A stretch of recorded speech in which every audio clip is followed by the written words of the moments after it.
We're in the middle of Nebraska spring practice, and there is one storyline that has remained the number one over the past couple weeks. You already know what this is. The progression of the Huskers' five-star quarterback going into his second year, Raiola. So in today's video, I'm going to go over an exclusive update around how Raiola has been performing so far in spring practice, the pros, the cons, stuff he needs to continue to work on, in his outlook for 2025. So really quick. Big time video talking about Raiola specifically. We have a lot to get into. Hit that like button if you're fired up. And really quick, if you support what I'm doing here, daily Husker football content from April all off season long. Takes 2 seconds. Please hit that subscribe button. Join this family. Once again, please hit that subscribe button. Thank you so much. I'm appreciative of all of you.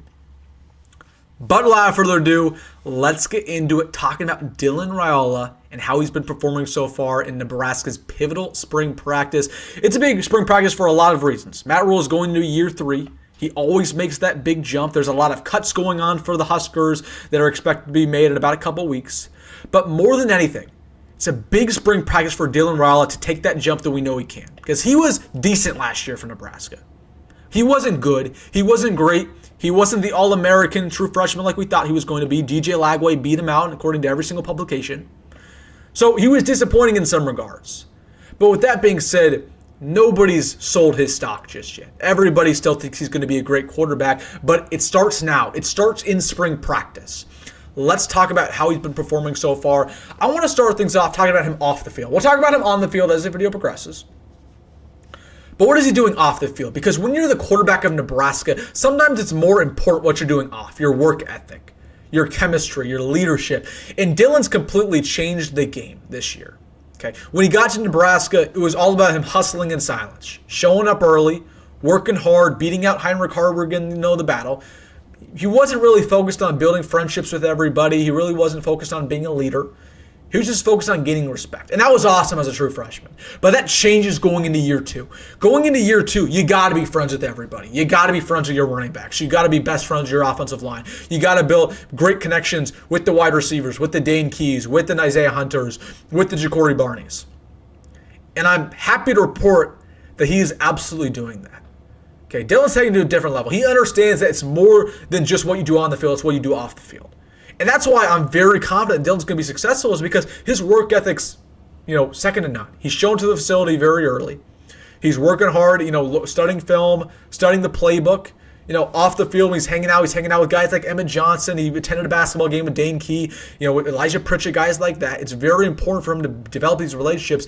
That's how you know he's going to be a good quarterback. He's going to be a good leader, and these other teammates, they're going to have his back. So that was big for me to see Dylan continue to build himself as a leader, because I've seen a lot of quarterbacks in Nebraska not do that and keep to themselves. You can do that if you're a wide receiver or a linebacker. If you're the quarterback, you can't do that. You gotta be got an extrovert. You got to make friends. You got to have good relationships with everybody. Dylan's doing that. That's a good sign. So we want to talk about that to start this video off. But let's get into what you actually want to know. How is he performing? How is he doing? How is he doing in spring practice? Well, the first thing that, in my opinion, was the most important thing for Dylan was to continue to develop his deep ball accuracy. Because that's something that was so shocking in year 1 for him. Because when you watch his high school film, his deep ball actually was phenomenal. He had one of the best deep balls in the country coming out of Buford. And then for some reason at Nebraska, after he got banged up against Illinois week 4, that deep ball was never the same. And I'll continue to go back to that play against Iowa. First drive of the game, he overshot Jalen Lloyd on a post route. Jalen Lloyd was wide open by about 15 yards. Dylan just missed him. He had a clean pocket, and Dylan completely overthrew him. If Dylan made that pass, Jalen Lloyd would have walked in for a touchdown. We would have won that football game. It would have been like the Trey Palmer play 2.0, but nobody talks about that. Okay, it was the same game against Iowa. Dylan had Isaiah Nair on a go route, basically wide open, underthrew that football significantly, wasn't caught. Okay, there were times, and you can go back to the Illinois game. He overthrew Luke Lindenmeyer on a post route. He was wide open, would have won the game. We lost it. So I said all that to say this. Raiola, deep ball actually was not good. But in spring practice, man, it's looked a lot improved. We saw that when the media went to practice about a week and a half ago. But, we've been just hearing with these Nuggets, right? I mean, Dane Key been getting open down the field. Ja'Cory Barney, right? His catch radius looks a lot better, looks a lot improved. But Dylan's been making that a point of emphasis, right? That deep ball accuracy needs to be on point. Can't miss those throws this year. So that's been looking really good. So that's the first thing I've been happy to hear. Talking about also about some of his other weaknesses. I think the bullet accuracy is something that I need to continue to see developed. Watching him at his pro day, the bullet accuracy was not great. And he had a couple underthrows, overthrows here and there. It just didn't throw guys in stride.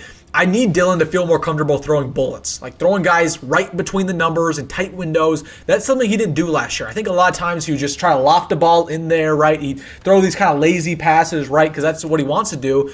That's his most comfortable pass. But sometimes you just got to throw a bullet. You got to rocket it in there. He's kind of still struggled with that. I actually like Marcus Davila a little bit more in that aspect. Marcus Davila's, spiral, inside the numbers is really tight. But, Dylan, I think, we're going to see him continue to develop that as spring practice goes on. Haven't heard the greatest stuff. And from my own eyes in the pro day, it wasn't awesome. So deep ball accuracy, good. Intermediate bullets, not great, especially throwing guys inside the numbers. So hoping he can continue to develop that. Talking about him a little bit off script, right? I think something he needs to do is make plays off script this year, because I was looking at the advanced statistics. Dylan Raiola on early downs was one of the best quarterbacks in the country. You heard me right.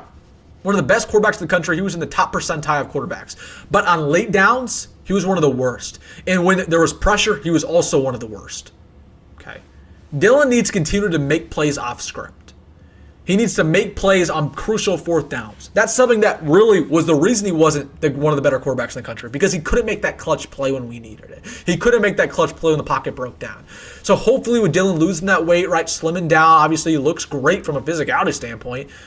Hopefully he can continue to get outside the pocket and be that quarterback we know he can, because that was something that I was so impressed with coming out of Buford was he can make plays off script. We just didn't see that last year. So again, from a weight standpoint, hopefully we can see that from him. But haven't heard really too much about him from a making plays off script standpoint. That doesn't really happen unless you're scrimmaging, and Dylan hasn't been scrimmaging too much, obviously, as the quarterback one. The other quarterbacks have been more so. So that's him talking a little bit about spring practice, and then again, just the work ethic, man. Like, gosh, that's why I feel so confident about Dylan Raiola being successful long term, is because I know his work ethic's top notch. He's shown up to the facility early. He's working hard. He's one thing you can't say about Dylan Raiola is that he's not a smart quarterback. I rewatched the Colorado game recently. His pocket presence was phenomenal, right? He did not take that many sacks. He just didn't. And the offensive line wasn't great, but Dylan didn't take too many sacks. He knows how to get outside the pocket. Not necessarily make a play, but he would throw the ball away at a right instance. He wouldn't throw balls in harm's way. So although he wasn't making plays off script like we just talked about, Dylan smarts was really, really good last year. I expect to take another big jump forward this season. So work ethic's there, culture's there. Needs to continue to develop that deep ball. We've heard some good things. Really looking for that bullet accuracy, especially inside the numbers, right? But I expect Dylan to take a big jump. Now, how big is this Dylan Raiola jump going to be? Is he going to be a top 10 quarterback? It's hard to say, man. I don't want to put all my ducks in one boat. I definitely butchered that. I just don't want to put everything, all my eggs in one basket. That's the thing. I don't want to put all my eggs in one basket and just say he's going to be a top 10 quarterback, because there's a lot can happen. There's a lot of question marks with this offensive line. But I'm telling you this, if he's at least not a top 20 quarterback, there's going to be a lot of disappointment in Lincoln from a former 5-star quarterback. So let me know your thoughts down below about Dylan Rhule, what you've been hearing about him so far in spring practice, your concerns, your thoughts. Absolutely want to hear what to say. Hey, if you made it this far in the video, you know what to do. Hit that like button and subscribe. As always, folks, go be great. Go Matt Rhule. See you in the next one.